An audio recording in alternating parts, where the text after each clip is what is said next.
Hey friends, welcome to my little introduction video. Thank you so much for getting to know me. I am a friendly German toad on the spectrum from the lovely city of Berlin. I'm sharing my space with a loving partner and cookie noodle of a dog. If you hear any buffing or shuffling in the background, that will be her. My journey with the tarot, so let's just jump in. My journey with the tarot began when I was about 14 years old, picking up my first Thoth deck and immediately being overwhelmed. Through the years, my practice has waxed and waned, though I would say over the last 4 to 5 years, I've been extensively working with the tarot to heal and grow through trauma specifically.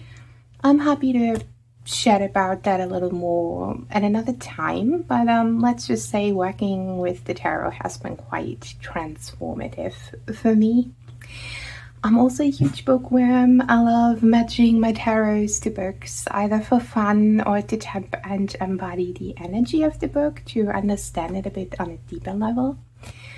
I also have a huge journaling practice that ranges from daily to monthly check-ins, especially with the tarot. I also enjoy gaming, any form of gaming, whether that be board games, video games, pen and paper, solo journaling experiences. I'm all over that. Another huge part of my practice is music. I enjoy singing and playing the piano as well as just absorbing it. I think music is a channel and a carrier of energy, and that is how it fits into my practice. Lastly, I want to add that I have a goddess and adjacent witchy practice. There goes the puppy. I predominantly work with toad and frog energy as well as the goddess Brigitte in all of her aspects, which I'm happy to share in this space as well. Now let's get to know each other some more through applicable practical things, and we can move into my current practice if you'd like to come along, so you can get a little glimpse into what I'm working with in terms of decks, books, and everything else. For my daily card pulls, I'm currently using the Starlit Gleanings Tarot and the Season of the Witch Beltane Oracle. Now these decks, together but also in their own right, evoke kind of spring energy to me. They are colorful, they're playful. They're kind of the sun that comes through my window in the morning. It's just such a breath of fresh air. And we can have a look at my daily card today, which I put on the top here, which is the Ace of Swords. And I think the Ace of Swords is just very applicable to my little scatterbrain, especially when we look at the symbolism on this card, right?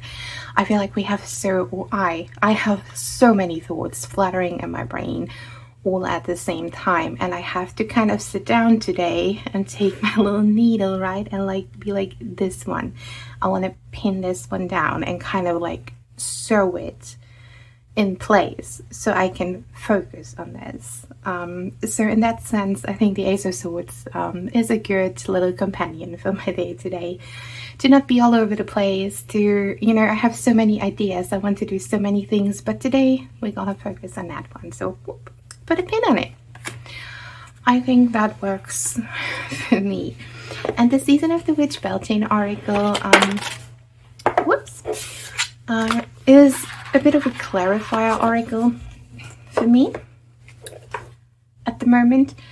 Again, I just absolutely love the illustrations. They're so fun. They just bring such a beautiful, almost playful energy, but it's still hitting, it's still getting the message across. It's still deep in what it tries to deliver. it's not just pretty, it also has something to say. And I've been pulling it as clarifier cards, or just in general if I want to support my daily cards. I'm additionally working every month through the Monthly Muses practice, which is hosted and shared by Dawn Michelle over at Dawn Michelle Creates. And for this month's practice, I'm working with the energy of gnomes. They're all about ingeniosity and humor, which is perfect because this month is also about whimsy in that context. Now, their little deck choices for this month include the Brainskull Oracle together with the Veleda Oracle. These two actually interact in such an almost sassy, sarcastic way that I really love that. And together with these oracles, I'm using the magic Jotter tarot, which is full of cute little silly whimsical guys and gals and theys and thems that I just, I think they just speak beautifully together, and it's such a joy not to take everything so seriously through these decks. I'm happy to just pull a card from each, not specifically as a reading, but just to show. Oh, there's a cute little froggy in the Four of Wands. It's just the silliest, cutest little deck, and it still brings across a bit of a message, even in its cute little silliness. These bunnies just give you the weirdest side eye every single time. And the Brainskull Oracle, if you're familiar with it, just has such profound messages, again, in a bit of a silly way. So you never get there and you never stay here. Right, some of these just make you think, it's your own responsibility to expand instead of just contracting.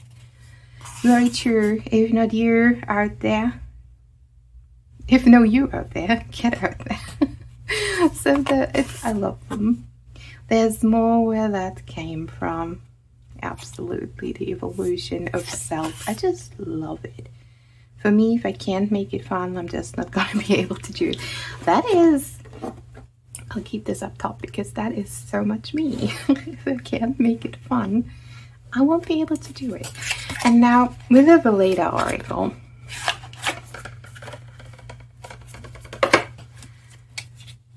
I'm just gonna randomly pull a card. And usually these two just interact so such a silly way. Heal. For me, if I can't make it fun, I'm just not gonna be able to do it, which includes healing for me. If I can't make it a fun experience, I will be struggling. And with the Nine of Wands on this the Nine of Wands feels like, obliviousness almost. Like this froggy, they're just playing their fiddle. They've built up their little wands, their little protective space, and now they're just obliviously playing their fiddle, not really regarding anyone outside of their hands, which is a part of healing, right? And which can be fun because I love music. So I feel like these cards I can just look at, read, and it's beautiful. Now my current reads are aplenty. I'm a huge mood reader and I struggle sometimes to finish books if I'm just not in the mood for them anymore. However, I want to share this current nonfiction book that also marks the beginning of my current shadow work. This is The Left-Hand Path of Tarot by Cherry Para. And I'm only beginning to dig into this, but I guess I might as well share my journey with this book and with my shadow work as I unravel them. And I'm waiting actually for one more deck to arrive, which is the Long Way Home Oracle, so I can fully start this practice, because the Long Way Home Oracle, together with this book, they actually inspired how I want to approach my shadow work. I'm in a bit of a no-nonsense space regarding that. I'm not really interested in the cushion and more in the spikes in terms of shadow work, and I think those two will just work together beautifully. And I'm looking forward to it, just waiting on the oracle. Then my fictional book for this month is Hidden Pictures by Jason Rekulak. Now, I'm reading it on the Kindle. But in general, I'm a huge horror, mystery, and kind of thriller fan, and this one has everything great for me, like from spooky children to ghosts, possible possessions, and like a multimedia element, because you get to see the titular hidden pictures in here, and they're very creepy. So it's been a journey, and I'm eager to finish it, possibly this week. I would also like to dip into my journaling practice here, because it is a huge part of what I'm doing in terms of practice and hobbies that ties in with my tarot.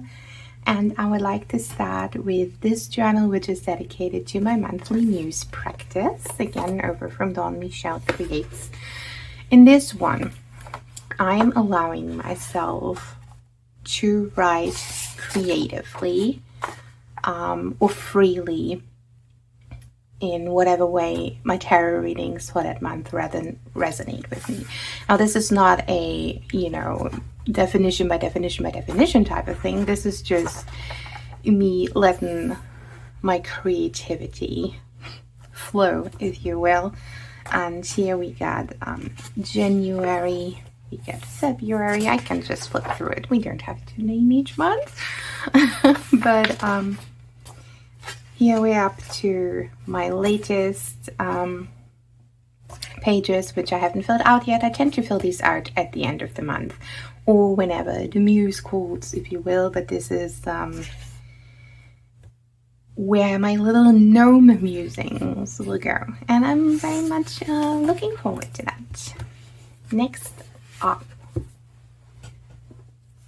I have a yearly practice.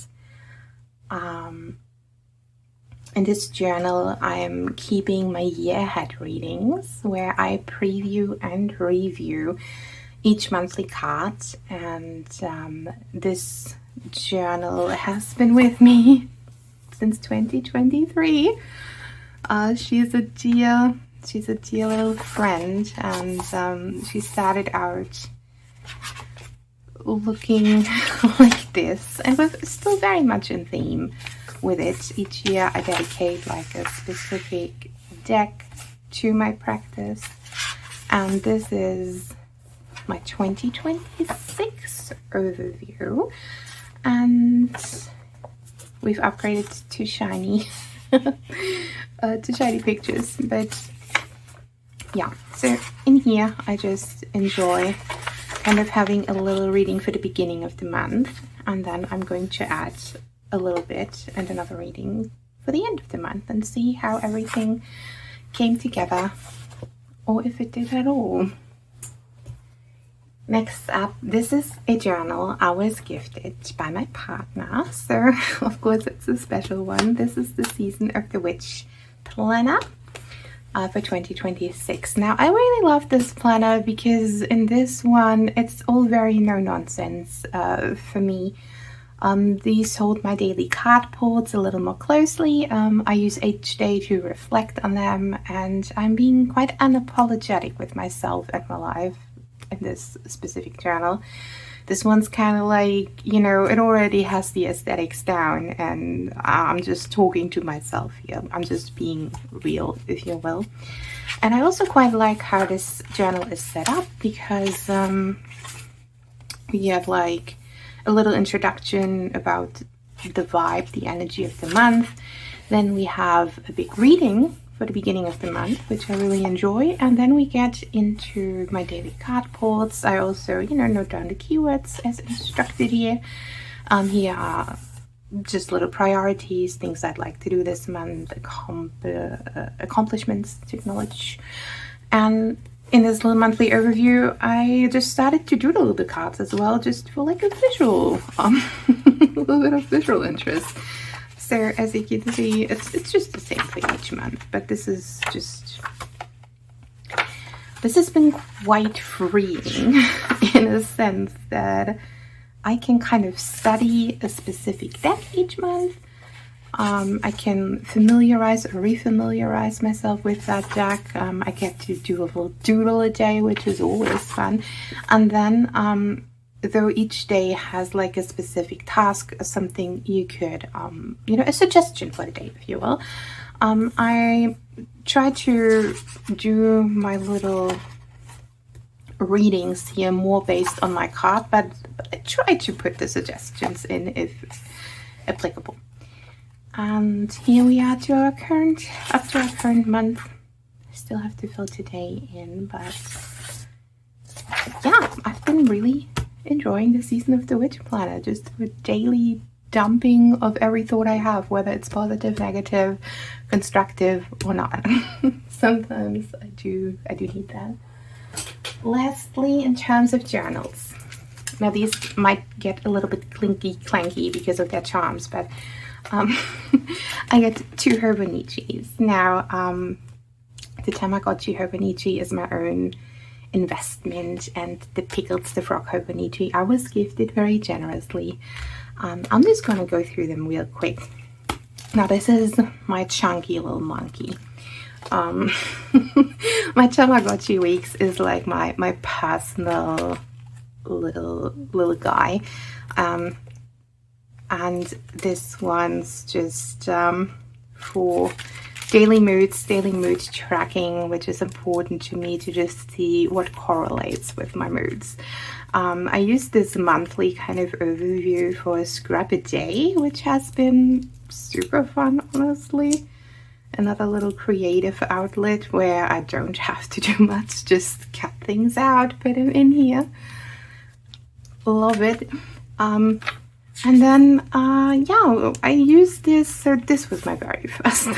This was a December start. This was my very first page in a week's, and as you can see, it's a little all over the place. But we have graduated into becoming a little more aesthetic with our pages. And let's go to our current week. Now, how I'm structuring this one is on the left, I'm just doing a little bit of a daily check-in, like what have I done? What stood out to me today? Like, am I happy with what is going on? Am I not happy? Just a quick little information dump. This isn't much about feelings. This is for me like an information dump that I can like look at the next day and be like, well, maybe I could adjust something. I put like my goals for this week in here, which are always very loosey-goosey. I'm not mad if I don't reach them, and I'm happy if I do. I got my little 3-cup spread week ahead in here, just as a little reminder to look at every day. And I also make space for happies, for the things that, you know, really stood out to me in terms of what really like made me happy this week. And what I like to do at the end of the month is also add little doodles for my happies. So I don't know, I'm just having fun also. In the back here, I decided that I would track all of my movies, TV shows, and books with pictures and ratings. As you can see, I've got through a couple already. This is movies number 2 already. I wasn't very conscientious with the space, but this is where we're at with this one. And now my little Pickles the Frog journal again was a gift. I'm very happy very happy to have it because this is the Japanese exclusive. Not that it matters, but like as a gift, this was the perfect gift. It's so cute. By the way, here's my puppy. She's a goofy little gal. Anyway, in my Pickles journal now, I'm enjoying, like, I'm putting my daily tarot tracker in here just as a little colored overview. I thought that would be fun. Now for the monthly overview here, I try to write like a little affirmation, a little mantra, or just something relating to my daily tarot card that can be inspiring, that I can read through and feel like, you know, this is something that could help me out at any point in time, if I ever need to read like something positive or something encouraging, I can go here and just have my pick. It could even be a bit of a divinatory practice where I'm just opening up a page and like, this is what's going on today. Curiosity leads to new and fun study opportunities. That's interesting. I specified study opportunities. So what could I be studying today? In general, this journal is my weather and nature observation, as well as I like to look back at my week, pick out like a picture I took that week and just have a little journal entry for the week. Again, it's just for me to feel happy and to see the growth, and actually, you know, if I ever get down, I can look back and I'm like, look, you had so much fun that week, you know, this is what happened that week. That's cool. And I also just enjoy the nature and weather observations a lot, because I'm sitting like by my window a lot, or I'm walking my puppy, and I just like to take note of what goes on out there, whether it's the weather, whether it's the birds. We got like a cute little pigeon that's that it has the nest here, like right around the corner. So I just like to take note of things. And here we're up to the current week. This was last week's. So, you know, just again, another way to engage with my surroundings and myself. And yes, that is quite a stack, I'm aware. And I fully have not intended to work with this many journals, but I'm finding purpose and joy in each and every one of them. Lastly, I would love to leave you with one of my current music obsessions, because if you want to know me, you need to know about Hadestown. It's a beautiful musical. It has everything from Greek mythology to applied politics that reflect our current climate in the world, as well as amazing musical numbers. The staging is phenomenal, and I would love to send anyone who is interested, honestly, down this specific rabbit hole. It's so worth it. Now, this was a very thorough video, and thank you so much for making it to the end, for checking it out and getting to know me a little bit. I hope I can go into more depth on some of the subjects I touched upon in here. And if any of these things interest you too, I would love for you to stick around, maybe subscribe to the channel, leave a little like, and also tell me about what hobbies make up or tie into your personal practice. And until then, I'll croak you later. Bye!